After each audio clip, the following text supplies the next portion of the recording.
How's it going, guys? Aaron from PhoneDog.com here, and if you really think back to the legacy of the Nexus devices, back all the way to the Nexus 1, well, it's not really all the way because there's only 2 Nexuses, but anyway, there was always the hope that it would come to several carriers. You know, we hoped we'd see a Verizon Nexus 1, a Sprint Nexus 1, T-Mobile and AT&T as well, and it launched on T-Mobile followed by AT&T, and then it didn't really pan out for Sprint and Verizon. We always wanted to see it on several carriers. I think that was the dream of Google's, but it didn't sell well, so they shuttered the web store and sold it through some different channels. Well, now it's finally available, at least the Nexus S is, on a CDMA carrier. Here it is, the Nexus S 4G, available from Sprint now for $199.99, and it's a completely stock Android experience, but the benefit of it over the T-Mobile version is that it has 4G. So it is running WiMAX, in addition to Android 2.3, that 1 gigahertz processor, 5 megapixel camera, front-facing camera for video calling, and it is running Android 2.3.4, so later version of Gingerbread. You can do that video chat via Google Talk. So a lot of cool features on this device.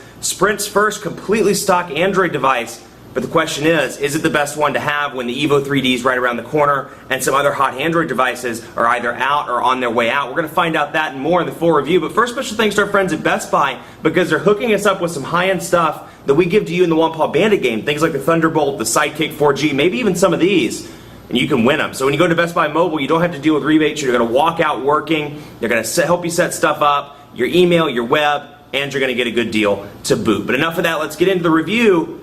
Google Nexus S 4G. Is this the best Android phone to have on Sprint?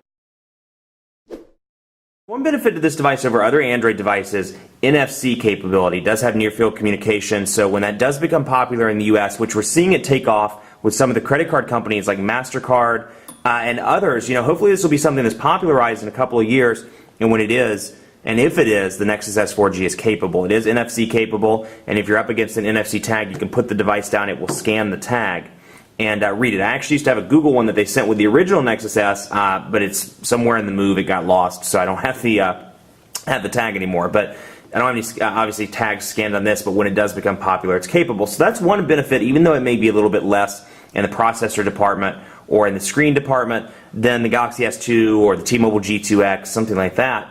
It does have NFC capabilities. Let's take a look at a Quadrant Standard, do a speed test on that, show you what it's like in comparison to some of the other devices that we've reviewed in the past couple of weeks. We'll run the full benchmark. You know, call quality has been very good on this device, and thanks to the contoured display, very easy to hold up against the ear, and the earpiece is loud. So this is one of my favorite devices for just voice calls. Absolutely one of my favorites. The call quality is very good, and it's very good on the Sprint network as well.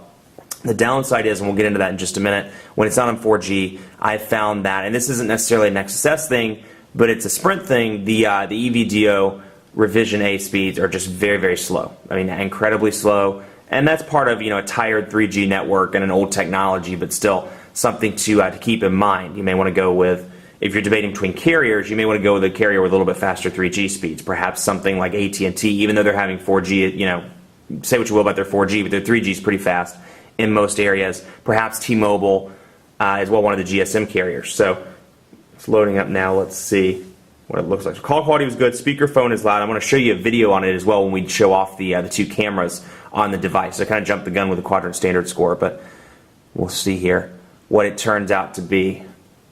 What it turns out to be. Sorry, I felt like doing that. Do you want to proceed? Yes, we do. Device 1,369. 1,369. Let me get that zoomed in. Compare that to something like 3,100 on the Galaxy S2, around 1,800 on the Inspire 4G, and somewhere around, you know, say 2,600 on the Atrix 4G. So, you know, it's not necessarily the fastest device in the market. It is pretty reasonable. 1,400 or 369 is going to translate into pretty decent speeds. I haven't had any real lags, or any real lag rather, while working with it. But something to keep in mind that according to Quadrant Standard, you know, take that with a grain of salt. But it is one of the slower devices to actually launch on the market. So it is an arbitrary test. There are several different tests you can do, Smart Bench, but something to keep in mind. I haven't really seen any lag, but it is slower than some of the other devices on the market. Let's take a look at the camera, and actually I'm going to show you a video, and then we're going to take a picture. I'll bring up this video that I shot the other day. Now, it isn't a 720p camera, it is a 480. I wasn't thinking the other day and shot this thinking it was 720, and then I thought, wait a second, that's not right. It's only capable of shooting 480p, but we'll see here. We'll load this up. I'm using the 720. You can see some trees, some green there, some brick, just to give you some color samples. what it looks like. It's a very nice picture. The speaker's nice and loud, especially when you turn it over. Just to go back there. It looks great on the screen. It'll be interesting to see how it looks. You can see there's the chair, which apparently looks great on the screen, according to me. See what the sound quality is like and the video quality.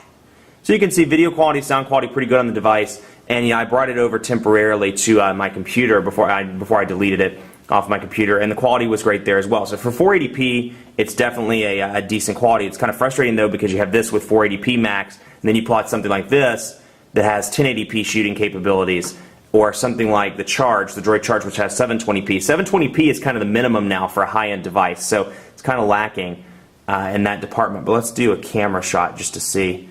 I'm gonna go back to the camera. What do we want to take a picture of? Let's take a picture of take a picture of the Galaxy S2. We'll bring up a picture of the camera here. Now there's no physical camera button on this device either, so you press and hold to get autofocus, and then you let go. So for a 5 megapixel camera, definitely a decent image. It's not nearly as good as something like one of the HTC 8 megapixel devices or the Galaxy S2. I think this has one of the best cameras I've worked with on an Android device. But you can see the 8.0 mega is pretty easy to read on there, and you can see some of the fingerprints around the actual lens itself. So, and you can see the texturized back of the Galaxy S2. So it does show texture pretty well, it shows text pretty well, but you can still see it's kind of blurry, a little bit grainy in comparison to the 8 megapixel options on the market. Then you have your front-facing camera, and again, you'll notice that it's interesting because plot something like, and this really isn't a dogfight, I don't mean to compare these, but you'll see something like an overlay, something that's running an overlay, and you can see this Samsung-looking camera interface. This is stock Android camera interface, and so you can see the differences with your settings here. You can change the focus mode, exposure, flash mode, camera, white balance, and store location. And then I can switch back and forth between the camera and between the camera and the video camera. So I'm going to switch over to the front-facing camera. There I am. Hello. Let's see here. And so there is the best picture I've ever taken in my life, but also what the front-facing camera looks like. So you can see that is a scary picture. Wow. But you can see what it looks like from the front-facing camera. Not the best picture in the world, but good for video chats, and that color's pretty decent on the camera. So let's go into speed test and take a look, see what it pulls up. Let's go into here, and let's go to, it's not set right now. Let's get it to GPS, my location. The speed test, the Charlotte speed test server randomly disappeared, so I'm pulling off of another one in a city that's just up the road, if you will. And you can see, let's do, and this is the capacitive buttons at the bottom. Not only are they kind of out of order in comparison to some of the other Android devices, usually home is first and menu, back, and search. They are out of order, but they're also very sensitive. I find that when I get to the bottom of the screen, I often accidentally press the back button or something instead of speed test like you just saw me do. So let's check the settings, make sure it's loaded. We're going to begin the test and see what the speed tests are. Now this is, it's been a long day. Let's see. Let's go back here and turn off Wi-Fi so we actually get an accurate reading. And we'll turn that off. Now it looks like, okay, so it is 3G right now. There we go. Okay, so let's come back here. Go into speed test, because obviously you don't want to see how fast my Wi-Fi is. That'd be pretty boring. And that's not really an accurate indicator. So let's go to begin test. And start up a new one. And we'll wait for it to load. Download speeds, I've seen, maybe this would be a good day, but I've seen, 100 to 300 kilobits per second. That's the average that I'm seeing on the download. Let's see here. So about 0.2 megabits per, or 0.20 megabits per second, about 200 kilobits per second. So we'll see download. So you can see, pretty slow speeds, in comparison. And you see 4G where it's anywhere from 2 megabits per second to 7 megabits per second. So just a very dramatic difference. And then on the upload, look how slow that is. That's incredibly slow. So if you're in a 3G only area, or hopefully you're not experiencing these slower speeds, but if you're in a 3G only area, or you're in an area like I'm at where you're in a city that has 4G, but it's kind of hard to get in your home office, those speeds are pretty slow and may be hard to work with if you use your device for a lot of data-centric services. So questions from readers, I answered a couple of those.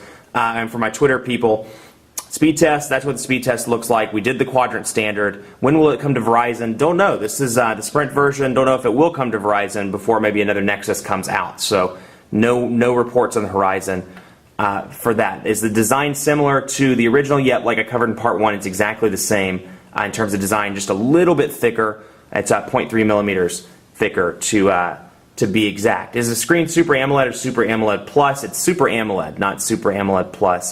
This is, I guess, their older screen, if you will. It still looks great, which may be a little bit harder to read outdoors. What is the camera on the back? 5 megapixels. Like I said, 5 megapixels, but it's only capable of shooting 480p video, not 720p. Hopefully we'll get that enabled in a future software update. Much more coverage to come on the Nexus S 4G on PhoneDog.com, but in a nutshell, really like this device. It's, it's stock Android experience. It's another option for not only those Android diehards on the market, but for somebody who's on Sprint and wants another 4G option outside of the Evo 4G. Maybe that one's a little bit too big, but they wanted a touchscreen device. They didn't want the Epic 4G to have, because of the keyboard. They didn't want the Evo Shift because it was too small.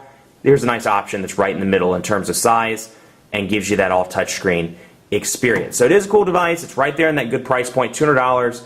Just the 3G speeds are a little bit slow, and then battery life, 1500 milliamp battery. With 4G enabled, I have a hard time making it through the day. With 4G turned off, I make it about a day, maybe into the morning of the next day before the device powers down. So expect moderate battery life with this. Nothing to write home about, but okay for an Android device, if you will. Some people are complaining about loss of a signal on Nexus. I did miss this one. Some people are talking about loss of signal. I haven't had any loss of signal. It seems like it hovers around 1 to 2 bars with me, and it stays pretty consistently on either 3G or 4G. It'll switch every now and again, but nothing that has raised a red flag with me. So at least on my unit, it seems fine. Much more coverage to come on PhoneDog.com with the Nexus S 4G. Like us on Facebook because we're giving away a lot of devices and an iPad, or iPad 2, smartphones, and more. It's part of our colossal iPad 2 and smartphone sweepstakes. Facebook.com/PhoneDog, and of course, follow me on Twitter, PhoneDog_Aaron, and be sure to like me on Facebook as well at Facebook.com/PhoneDogAB. Thanks so much for watching. Keep it locked on the site for more phones, more reviews, more dogfights, all kinds of craziness with the Nexus S 4G. We'll see you next time.